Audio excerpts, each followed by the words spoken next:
Entre ser só seu amigo e não ser nada, prefiro ser nada. Onde é que vou? Entre ser só seu amigo e não ser nada, prefiro ser nada.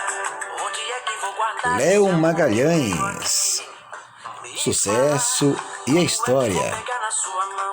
Oi foi o CD lançado em 2017 com as músicas Oi, Chamou, Chamou, Tá Sofrendo Parceiro, Mil Vidas, Pitu com Limão, O Vagabundo, Dona da Razão, Foi Amor, Por Deus Eu Te Amo, Quem Dá Tempo é Relógio, Meu Chuveiro Vai Chorar, Mesa 35, 168 horas, Indiferença, Só Pode Ser Castigo.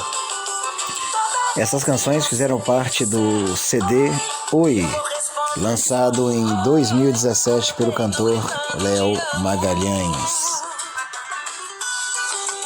Um dos grandes sucessos da carreira do cantor, que colocou ele entre os maiores nomes da música brasileira, da música romântica, sertaneja, arrocha, e está cada vez mais presente no coração dos brasileiros.